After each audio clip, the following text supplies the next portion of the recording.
Happy birthday, HelSec! Man, I remember that our first meetup, January 2019, we were like 30, 40 people maximum. And look at this. And look at the people. It's like not giving a damn about the speakers here. Love you. Love you. All right. I'll try to entertain you in a mild way. If you're my friend, just laugh for my jokes, so I don't feel too bad about it. But yeah. So, who am I? I'm Shamil Alifov. Aliyev doesn't really matter. So there were a bit of a misspelling of my surname, but I don't mind really. To various degrees, I'm involved with Turkosec, Persec Camp, not Persec Camp, sorry, that's a different one.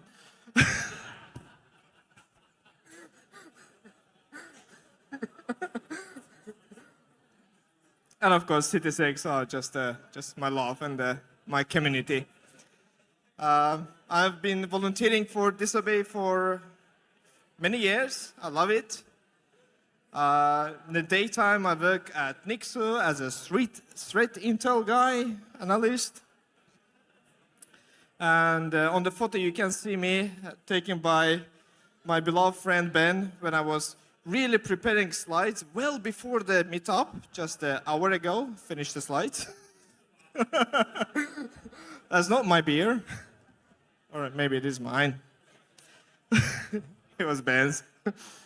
And I'm a dad of twin rascals that are taking a lot of time, and they're like, oh boy, they're very vocal and active. So today I'm going to talk about information stealing malware. First, we need to define what the hell is that, right? It's a malicious software that steals information. Thanks for coming for my TED Talk.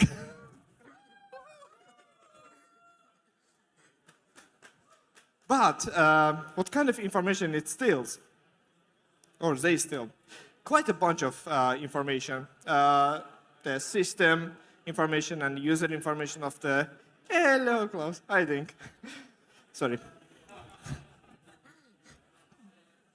And what kind of processes are running on currently during the infection on the victim machine? What kind of software is installed? It's, for example, always funny to see what kind of antiviruses were installed on the infected victims. Spoiler alert, it's often Windows Defender, so this infostealer somehow bypassing the stuff. This malware is grabbing the browser data, such as session cookies, download history, and whatnot. It also grabs the saved credentials, or it also may have, for example, a keylogger feature where it will just grab the stuff. Credit cards that are saved, what kind of applications, for example, VPN or FTP or mailing stuff. It grabs screenshots from the victim machine, and of course the data, documents, and the operators of the malware, for example, they can define what kind of data or documents to steal from the infected machines.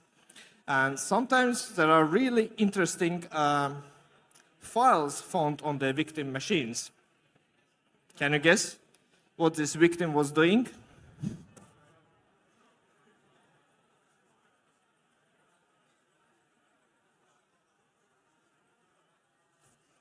Well, I guess this person was interested in running Mirai and Qbot. So that person had this kind of files on their machine, and it got just siphoned by these infostealers. And the same person had actually some recipes how to make or how to cook the mess at home. So didn't take that screenshot, sadly.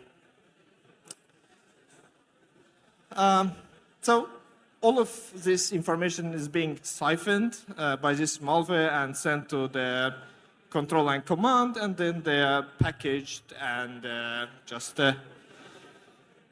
being distributed, sold, abused.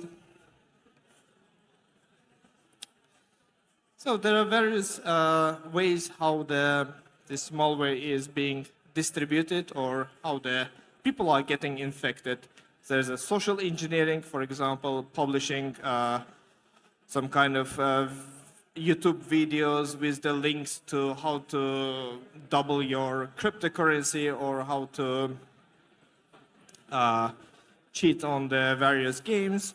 There's, of course, the phishing and spamming and all kind of funny attachments that come with those campaigns. The malvertising and the SEO, search engine optimization poisoning, is quite big thing for the last few years. And speaking about the screenshots,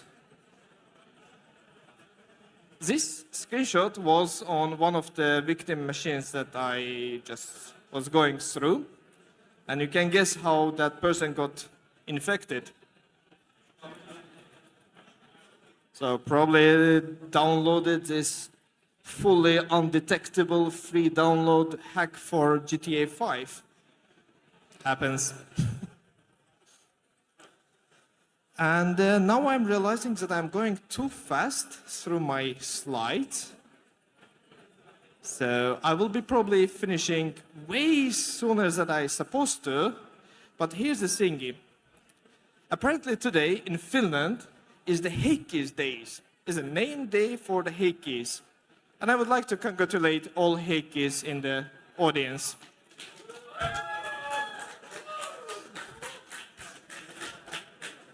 Okay, I think I used all my... Sorry? Sound? No, we don't need sound. No. It's a screenshot of a screenshot. So.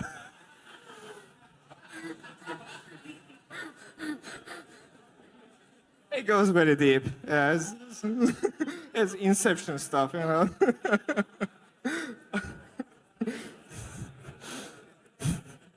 I love this buzz that is going around there. Feels like at the grandparents' place, you know, with all the bees buzzing around, asking for honey. Or my grandpa asking for honey from bees. But whatever.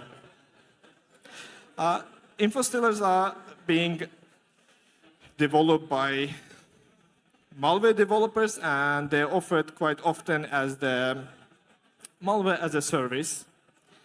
And this malware is being advertised on various forums, oftentimes Russian-speaking, such as XSS or Exploit-in.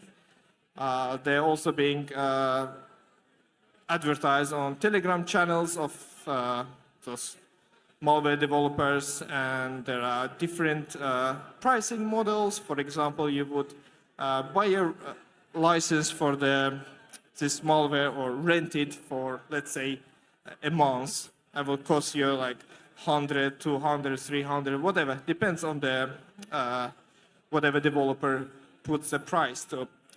In this case, you see the advertisement in Russian language. Sorry, I forgot to translate it, but it's from a kind of newish infostealer called Lumma C2. They started, I think, in 2022, but they've become quite popular and with quite a wide range of infections around the world. The funny fact about this developer, so you can see that the username is Lumma, but initially when they published it, their username was Shamil, which is super close to my name, you know? I assure you, it's not me. I'm not that rich. I'm living in Kerrostalo instead of Omakoti, yes?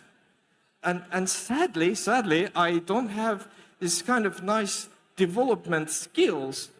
The only things that I develop are the bad habits and the seasonal depressions, you know? right?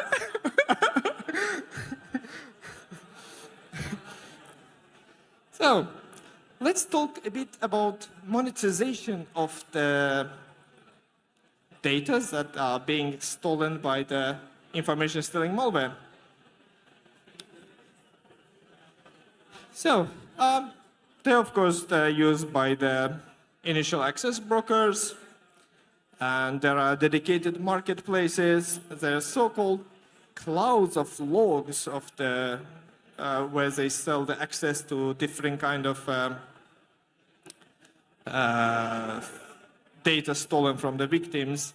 And there are Telegram channels and the bots where they distribute it or sell the access to private places, private clouds. In this case, you see the person from the XSS forum, and then the funny fact about it, you can see that they put the deposit of 1 Bitcoin to the forum. So why they put deposit? Because they're dealing with all kind of financial operations. They are buying, selling stuff, and to guarantee that they are proper people who can pay, they would deposit some money to the forum. And if there, for example, some customers that are not happy or they didn't get what they asked from a person, then the forum administration will take from their deposited money and pay off, so as a compensation. So 1 Bitcoin is quite big, and this person is asking that they want to get access with the following links, or there should be these links like a Citrix, VPN index, VPN team, remote login, and there were a bunch more. CSCO, for example, is for Cisco. Dana, I think, is Pulse Secure. So, and they're paying for every access from $100 to $500. Now let's go for the marketplaces. There are dedicated, automated marketplaces where you just deposit money, you choose a victim that fits your criteria, you pay, profit. There have been few around, and I've listed 3 that are quite popular or big.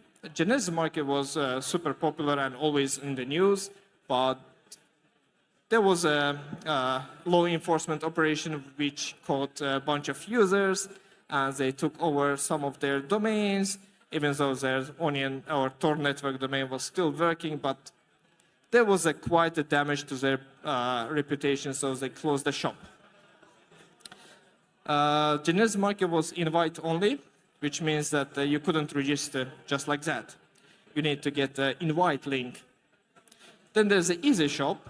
It's quite small-ish, and there's no free registration. If you want to register, you need to pay, I think, $50 upfront to get access to that shop. And there's a Russian market, which is the biggest. I will talk about it in a short while. And I think I deleted the slide which was about the Russian market. Hey, happens. But I remember stuff. So I think on the Russian market there were, let me see actually. Oh yeah, I will talk about it. So it's currently the biggest shop. This talk is going so well, amazing. Thanks for your support.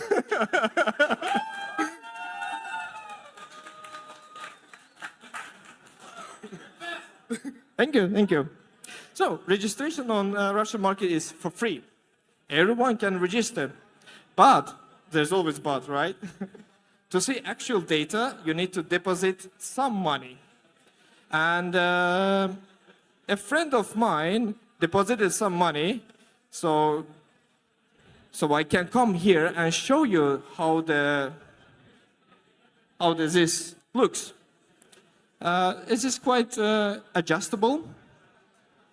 You can put different kind of what kind of malware you're interested in, which kind of country you're interested in, and then I don't know. You can put what kind of domains. And I think for Finland there were 7,000 victims, and major infections being by the Redline, Rise Pro, Luma, Vidar, whatever is active and hot nowadays in the threat landscape, so to say. Thank you, thank you. You are hot. You're all hot. Damn. Feels like in the Gran Canaria now. But you know, this Russian market is a great hustler. They're also selling the credit cards and access to RDPs. They have some tools and they have a referral program, which means like if I give you a link to register, you register and buy something, I would get 10%. So I will include the link. No. I should not forget that it's done by my friend, not by me. So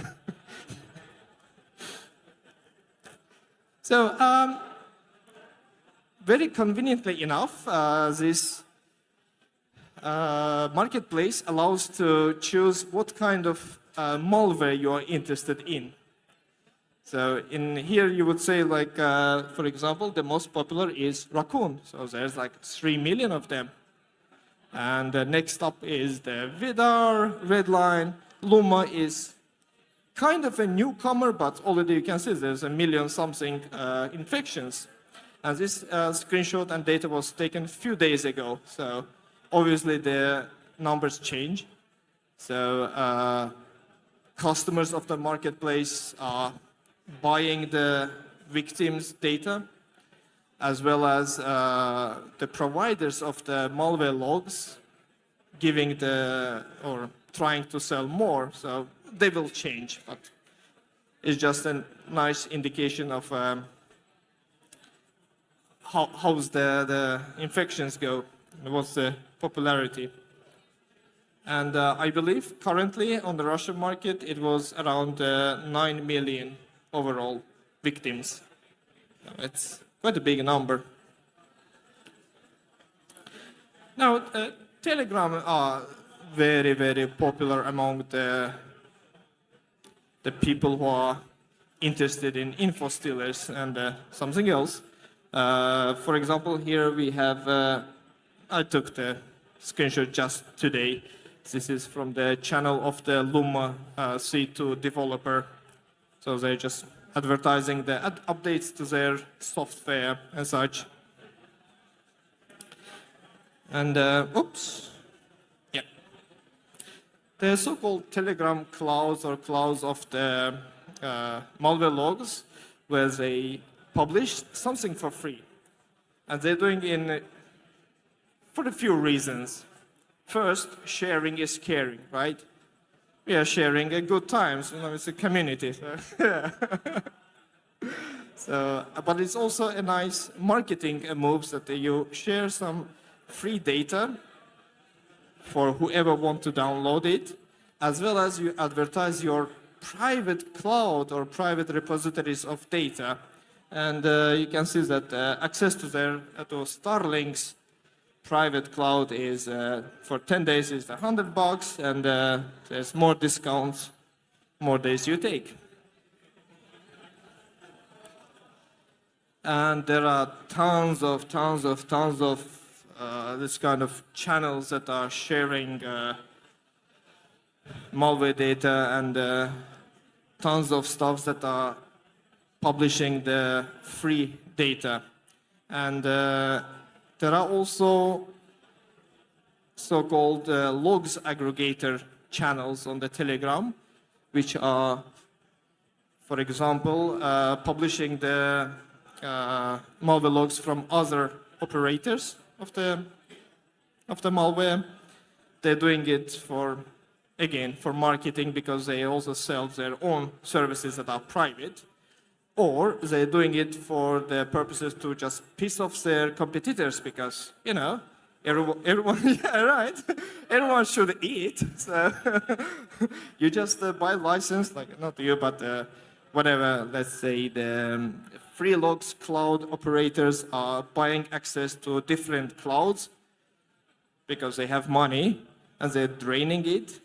They're grabbing the private data and they're making it public for the community. In the same time, they're promoting their own business. Works well. So, we are going very fast. It's nice. It's nice. I'll be done very soon. So, I tried to do some kind of data analysis. At least I tried. And the thing is that I've done it on my free time, and being a dad of twins and rewatching X-Files with my wife, there's not much free time, to be honest. It's a hard job. I'm just suffering for you standing here. Anger. So, first I thought, for this talk, I'm gonna just go and download all the free Stealer logs available from 2023. Well, a few milliseconds later, I said, nah, man, it's gonna be too much. No way. No way I can do that. I'm gonna download and analyze logs from the last quarter of 2023. Few moments later. Nah. As too much data. I don't have time, I don't have resources, and so I decided that, okay, I will download everything that is published in December 2023. Well, not everything, That's too much. I just chose like two, Telegram channels that provide free data. Just the two, because otherwise it's too much. Only two aggregators. I downloaded 900 gigabytes of the compressed data. Imagine that. And I forgot to measure how much was after uncompressing, so it was a lot, so probably. Overall number of malware logs was 600,000. That's amount of victims. Not all of the logs were from actually December infections because, some private data is becoming public much later. So I've seen some from 2022, I've seen some from November of 2023 and such. So I downloaded this amount of data. What do I do now? And it's already, I don't know, Wednesday or Thursday, Yeah. Yes. Kind of. I'm coming to that. So, by the Wednesday, I finished downloading, and the talk is on Friday, which is today. Not much time left. And my son is growing 6 teeth at a time, so it's like not sleeping much. So, I decided, download data. I will gather keywords to run against the data. I will write a few lines of the bash script, and where's Peter? There he is. Yes, especially for Peter, I need to say that I didn't use grep, I used rip grep. Yes, rust, Rust, yeah. Because everything is much faster and recursive and whatnot. So I did something, at least I tried, and then profit. But I was pressured by time. I didn't know what to check. There are a lot of open questions when you have such a rich data as the malware logs. You know, it comes straight from the whatever victims' machines. You can do whatever you want. But I didn't have enough time, so I decided I have 600K of logs. Let's count the unique email addresses. So it was 3.5 million unique email addresses. And I'm like, let me Google how to separate the domains from the emails. Because you always forget it. And you get this kind of, not surprisingly, Gmail is a leader with 2 point something occurrences. And there's also, if you will notice, Gamil. Because people sometimes, yes, it's like Shamil, but Gamil, same. So people sometimes misspell or mistype. Funnily enough, there's a site called gamil.com. I went and checked it, and its title says, it's not Gmail, but Gmail users are welcome. That's a nice one. Then I was thinking, what else I can do? Time is ticking like TikTok, motherfuckers. There was this article about 100K hacker credentials exposed from infostealers malware, blah, blah, blah. It was a good research. I'm like, okay, I can do the same, maybe. So I guess it popular 200 plus forums and marketplaces, whatever, cracking, hacking, carding, whatnot. Then I will run my script, the ugly script that I made. So I got 50K logins and 20K plus were unique. But same logins can be used, or same usernames or emails can be used in multiple places. And the most popular, hacker, malicious places were the following forums: Nullet, Crackit, Cracking.org, Black Hat World, Hack Forums. And I should say, I wouldn't think too bad about these people. The joke about the whatever hacking forums, that at least 50% of the user base are the law enforcement, the journalists, and the threat researchers. Probably there are some nice guys, or maybe not. Then I was thinking, what else I can do? Just desperately needed some ideas. Time is clicking, is horrible. And then I saw this another news, OpenAI credentials on sale on dark web. Very scary. I'm like, yes, I'm gonna extend it to OpenAI, Claude AI, whatever, Mistral, Lemon Fox, whatnot people nowadays using. And guess what? I got no hits for Claude, Mistral, Lemon Fox, only OpenAI, and it was 66,000 logins. Some more meaningless numbers for you, because I need to keep going, right? Need to provide some entertainment, yes. So I decided to check how many logins for the, Bitbucket and GitLab and GitHub and whatever DevOps platforms. That was 143,000 unique ones. So I hope. I don't know. I didn't have time to look. I just okay, get the keywords, I get results, run the grep or rip grep. So just sort uniquely VC-L. That was my thinking. Then there was this funny news about the Orange ES having problems with the outage because somebody got access to their RIPE account, internet registry. I was really, really hoping to find it and showcase me, Shamil, found it. But no, I did fail. So I decided to check different internet registers, including RIPE and Econ and Upnik and whatnot. So I found 780 unique logins. Some of them were governmental agencies, some of them were hosters and telcos and whatnot. Password managers. Bitwarden is the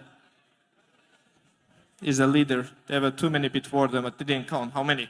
But overall, there were 2,000 plus credentials compromised to various password managers.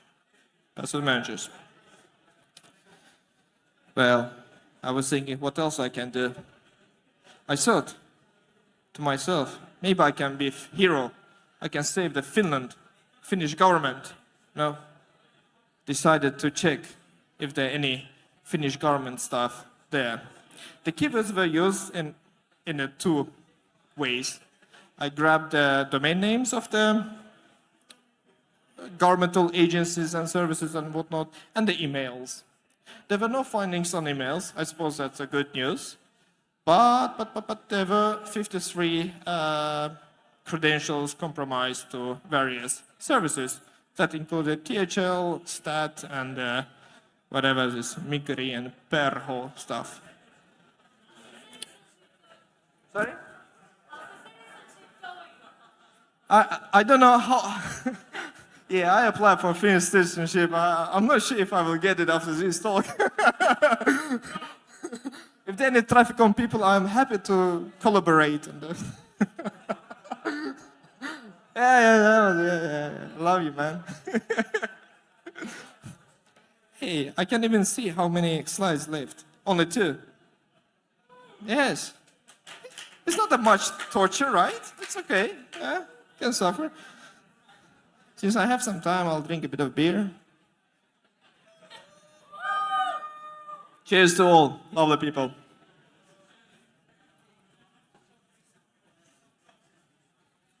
Now, time is ticking. It's already Thursday night, 2 a.m. I decided, like, hey, maybe I'll have a better chance with the Helsinki exchange.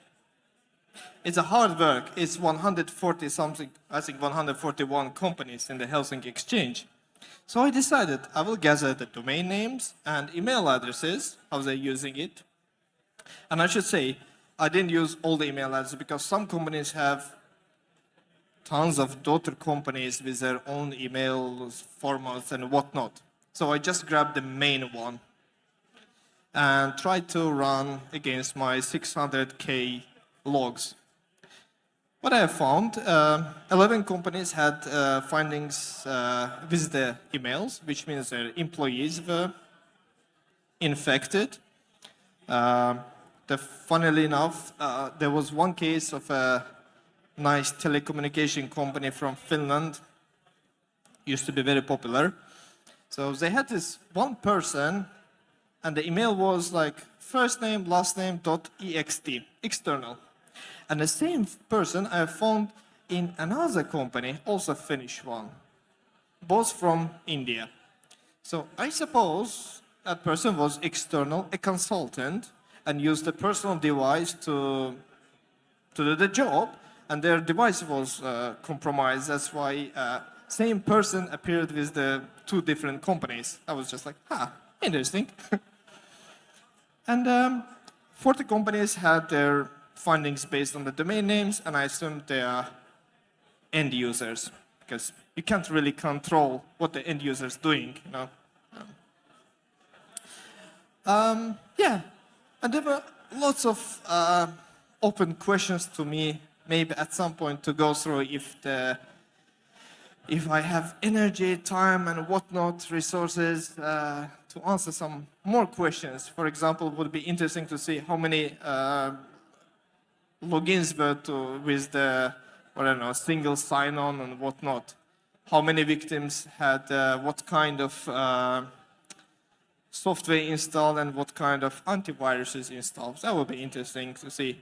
Also would be very interesting to compare the password policies or passwords used, for example, like whatever they use for the third-party services and whatever they use for the internal stuff or the, yeah. There were a lot of questions open, but sadly I didn't have a time. And thanks. Ta-da.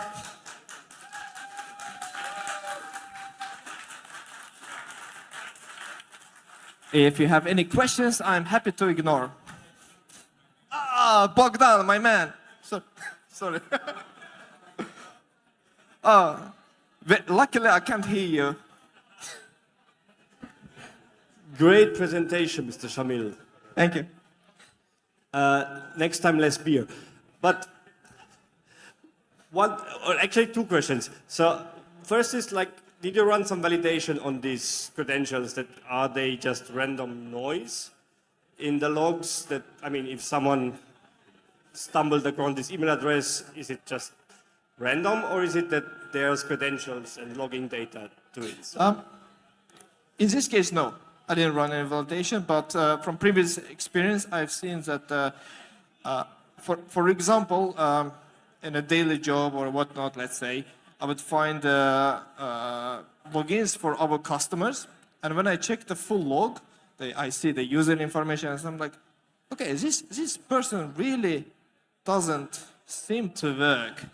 The company is in, let's say, in Sweden, but the person is from Nigeria, let's say, and there's no business connection. And then I check more the logs, and I see that the person actually been active in many carding and cracking and hacking forums. So probably that person got credentials for this other person and tried to log in, and that's how it was saved in the malware log. Thanks. Second question, if I may abuse this microphone, is that, do you know if the people buying the data, how do they use it? Do they kind of try to find another malware vector into those people's machine, or they just use the credentials? Like, do you have any idea how the criminals who buy that infostealer data, what they do with it? What is the next vector step? Yeah, there are a few cases. One is if it's sensitive enough, like whatever, VPN or whatnot, or let's say the malware log has compromised cryptocurrency wallets or gaming information, then they will abuse it. Or if there's, for example, the like single sign-on and whatnot, and the cookies are still fresh, session cookies, and they can just get a foothold.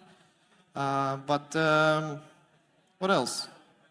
General would go, for example, if I buy a malware log, it's fresh, but it's from different country. I would use a proxy service to be in the vicinity of that country or the location, because malware logs also grab networking information like IP addresses and whatnot, and the keywords, and can pretend or as a legitimate user just log in. Can't hear you. But that's what you do and not what the criminals do. Yeah, pretty much. Thanks.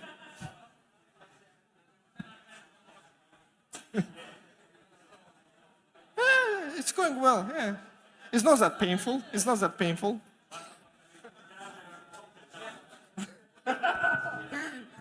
If you can get...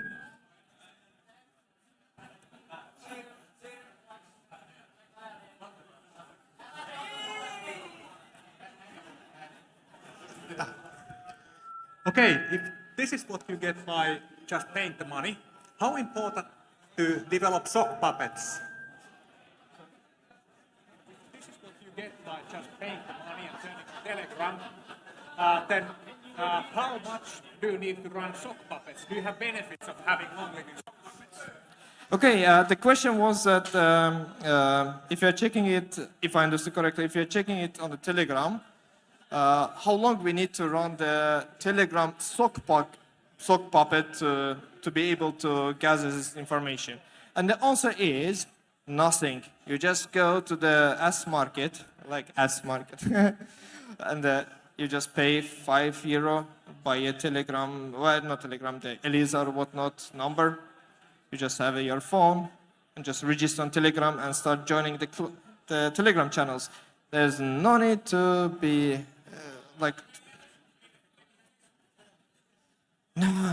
no need to develop any sock puppets. It's just there, free, waiting for you to download or buy.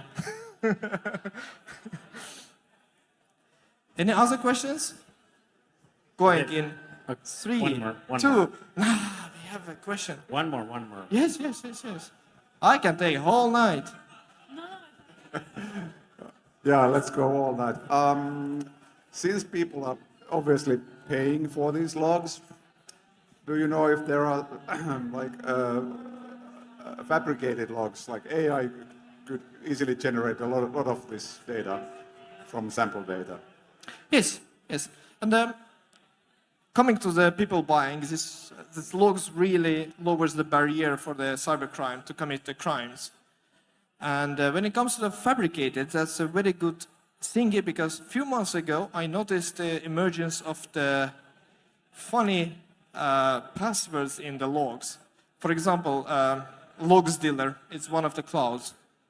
I was downloading and seeing like, okay, these logs and all the users from different localities, different geographies, they all have the same-ish password, like gibberish password. Like, that doesn't happen, you know? Like when you have a big data, you not the big data as the AI people speak or bullshit us, but you know, like when you have a quite nice amount of logs, you see that, okay, we are all people. We are using Shamil at 69 on some websites, right? That was my... You notice different kind of passwords. That okay, some are they generated by the password managers, random looking. Some are clearly created by the creative mind of a person. You know, like there's some whatever. But yes, I did notice that there's emergence of this kind of malware logs where all the passwords from different localities, different victims have been gibberish, and I was like, okay, this doesn't really look correct, and it's probably just to bolster the numbers of the sales, maybe. We have a question from Peter. One more question from Peter. No more questions. No more questions. Thank you.